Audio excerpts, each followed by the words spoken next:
What's going on, everybody? Thank you for tuning into NFL Week 2 videos, plays, predictions. Hopefully everyone had a good start to Week 1. Pretty good from my end. Started 2-0 with the best bets with a push on the Chargers, but we had the under. I also had the under in the New York Giants and Pittsburgh game. I didn't even need the early lines. These were sent out to my subscribers. I think it was on Wednesday. We got the earlier lines, but we didn't even need them. What they moved about a point. I think Pittsburgh, New York Giants moved to 46 and a half. I got at 47 and a half open the line. Didn't even need it. And the Chargers Bengals game went push on the -3. I did have them at the -3. I did advise to clients if they want to buy the half to 2.5, go for it. Sometimes no value there, so I don't really like to suggest that. But yeah, and then Sunday, I wish I didn't send it out, but I did go with the Lions and the Bears. Lions and the Bears under. That game had under written all over it, especially at half. There's like 20 points scored, less than 20 points scored at half. Can't remember exactly the number, but this game had under all over it after the first half. Second half, Detroit's cornerbacks got hurt, and then it was just down there from there. Trubisky and Miller were lighting things up. Detroit was able to score as well in the second half, and that went over. So we started 2-1. I'm happy with 2-1. Overall for subscription plays, and we're just going to try to get back on the winning ways this week. I do have two best bets available that I did already send out. It's going to be on the Buffalo and Miami game, and then the New Orleans and Vegas game. They are early lines, so they were sent out yesterday. I won't be going over every game. I won't be going over every game like last week. I am going to change it up. Still trying to find my way on how to do this. So I'll just be doing similar to last year. I'm going to be going over some plays that I like for you guys, and then leaving you guys with a 2-team teaser parlay. And then yeah, we'll definitely go from there. Continue to do this throughout the year for you guys. For more information on my subscription option, please visit systemsportscapping.com, or you can email me at systemsportscapping@gmail.com. There's promotions on all packages currently. Not the best week, guys. Week 2 from a betting standpoint. A lot of you look and see a lot of the spreads. Only 2 are below 4.5. So you do got to take a chance with laying some, maybe higher lines than you normal, or maybe teaser could be a good play here for you guys. Let's start off with the Giants and Bears. Giants and Bears. Right now you're going to see that 5.5 for Giants. You may find a 6. I think it did open up at 6. So shop around there. Giants looked okay at times against one of the best defenses in the Pittsburgh Steelers on the Monday night game there. Obviously, Barkley held in check is probably an understatement.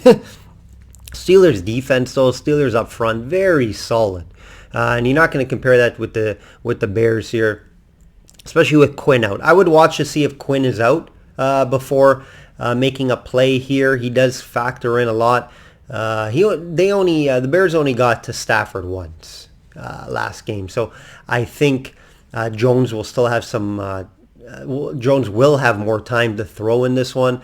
Last week he didn't, and he still looked okay. He looked good in some drives, guys, and he didn't get that much time to throw. So I think he'll have more time to throw here, and I do think Barkley obviously has a lot better game, but obviously anyone could have a better game from what he had last week. Chicago ended up coming back in that Detroit game, like I mentioned, with the Lions quarterbacks going down. And then Miller was able to take over that game. He looks great there. And a couple interesting things here. Obviously, with some of their injuries in Chicago, but Robinson wants out of Chicago, guys. He did mention that. Very strange. I don't know if he'll even be playing this week by him bringing that up, and if he does, how much effort is he going to give? This could mean there's issues in the locker room, issues with Robinson in the locker room, issue with Robinson and owners. I'm not really too sure on that, but he did mention that today. He did send that out. He did tweet it. There is articles about it, so you got to watch for that. And losing Robinson on that offense could be a huge blow for them. So, me personally, I just think this game they're going to look to run the ball a lot. Right? Montgomery did play last week. He looked pretty good, over 60 yards there. I think both teams looked to run the ball. Chicago gave up 4.8 yards per carry and 138 rushing yards versus Peterson and a rookie, guys. Peterson looked like, again, he keeps getting written off, and every time he plays for a team, every time he's out there, he's rushing the ball, he's looking good. It's hard to not back this guy. Right? I'm going to be looking at the props over, rushing props over. It's probably going to be low, so I'm going to look at the Peterson props over on Saturday when they come out officially. So it's something you guys probably want to look at as well. And it was the rookie as well, too, Swift. He did miss that drop pass. Lions could end up winning that game as well. I think a lot of rushes. I think Montgomery will be able to rush as well. Giants allowed over 100 yards to the second-year running back Snell, right? So it could be a lot of running in this game. I think Giants could personally win this game outright. I wouldn't be surprised if they win this outright. Maybe want to sprinkle a little bit on it, but I'm gonna take a look here. It's not a best bet. Or I haven't ran to the window as of yet, just because I'm going to see if we can get that +6. Right now it's mainly 5.5 for most books. I use multiple books, so I do look to see if lines are moving. And, right now I'm going to wait to see if it gets to +6. If not, I'm still okay with 5.5. It's not a full unit play for me. But yeah, let's take the Giants here plus the points. I think they could possibly win outright here, but I'm not willing to go that far as giving it out to you guys. But we're going to go with Giants plus the points. And you may want to take a look at the under, just because I do think there's going to be a lot of running here, a lot of rushing. Take a look at that. And, maybe Robinson may not be playing, or he may not be focused 100% on this game as he requested, his release, or his to be traded at least. Let's go to the next game here. This is going to be the Sunday Nighter. Good game. Can't wait for this. Seattle and New England in Seattle. Seattle's favored by 4.5 right now. This should be a fun one, guys. And I would look at the under here. Under 45 here. Look for both teams to run the ball a lot, right? Gilmore also, I think, will take away Lockett. Maybe some of Metcalf as well. I think he mainly will be on Lockett. So look for Carson and Metcalf to be heavily involved in here. You may want to look at Carson props over, total rushing and receiving. And then obviously as well as the total here. You expect a close and competitive game here on a Sunday night primetime game between these two. This Pats offense looked totally different. Totally different. Cam Newton had 5 more rushes than anyone on the team. And it was a run-heavy offense, right? It makes sense with the offense being brand new to Cam, no preseason, so all this makes sense, rushing the ball. Both quarterbacks, will rush as well, right, along with the running back. So I think this will slow down the game. I will definitely look at the under here, and it should be a fun and close competitive game. I'll leave you guys with a 2-game teaser. 2-game teaser here. And we're going to start with Arizona -2.5. Arizona -2.5 versus Washington. Actual line -6.5. And I don't even hate the 6.5. I would lean the -6.5. But to be safe here, we're going to go Arizona -2.5. I think Arizona to win, they're going to win this game. I just don't love the 6.5, so we will tease it down to a field goal. Both teams are coming off an underdog outright win and looked impressive, right? Hopkins looked great in his offense with Murray. Hopkins and Murray were just money all day long. Washington They struggled to run the ball. That win doesn't look as impressive. It was an impressive win. Don't get me wrong. They came back. But, they struggled to run the ball. Haskins did get a few plays together, to steal the win. But it was that Washington front that gave Wentz a lot of trouble. But what does Arizona and what does Murray do? Murray scrambles and he gets away from those pass rushers. So I'm going to be looking at the Murray props over in this one.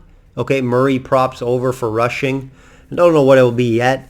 If it's something crazy, you may want to just reach out to me to see if I have an opinion on it on Saturday. But Murray props over just because he's going to be scrambling a lot, right? Chase Young, all those guys are going to be pressuring him to try to avoid him getting the ball to Hopkins because they don't have anyone to cover Hopkins, right? Sure, they looked okay against some of the Philly wide receivers, like Jackson didn't do anything, but how are they going to fare against Hopkins? Superstar, one of the best wide receivers in the league, right? So they're going to try the pressure. Murray should be able to dump to Drake, move around the pocket, do his own running. I think Arizona gets this win here. I don't mind the 6.5. If I had to play it, I would take the 6.5, but we're going to tease it down here to be safe, -2.5. Arizona at home, first part of the teaser. Next part, San Francisco, -2.5, same field goal versus the Jets, actual line -7. Now that actual line I actually don't like, -7. Yes, I would play it because I think they could win by 10 on the road just because this Jets team's so bad. I'm not even super high on San Francisco right now. Yes, Arizona always plays them well. Arizona usually does beat them and play them well, but I just don't see San Francisco losing 2 in a row against this lonely Jets team. Yes, this San Francisco team won't be the same as last year, in my opinion. However, they're still one of the best in the NFC, right? A bit banged up right now with Samuel gone. Sherman's going to be missing time. I think Kittle should be playing in this game. I don't see him missing time. San Francisco does make that long road trip east. It's playing against the Jets. Who is Darnold going to throw to? No Bell in this one. He only threw for 215 yards last week against another good defense. So his passer rating, 75.3 with a touchdown. Nothing impressive there against a good defense. He's facing one of the better defenses in the league again this week. He will struggle again. And Jets don't have a wide receiver like... San Francisco doesn't have a wide receiver like Hopkins, of course, or a running back to do them. So I think they'll run the ball, right? Mostert and the other, their backup there will be able to run the ball. And I think obviously Kittle should have a big game as well. I just don't see Jets winning this game. I don't see it. So let's tease it down. They could cover the game. Let's tease it down. San Francisco by a field goal here to play it safe. All right, guys, that's it for this week's video. I will be giving out plays every week, free plays, of course, along with the teaser, going over a couple games each week. If you want to check out my website, please do systemsportscapping.com for more information. Check out my handicapping record. It's updated daily. And like I always say, guys, bet smart and know your limits. Enjoy week 2. Good luck.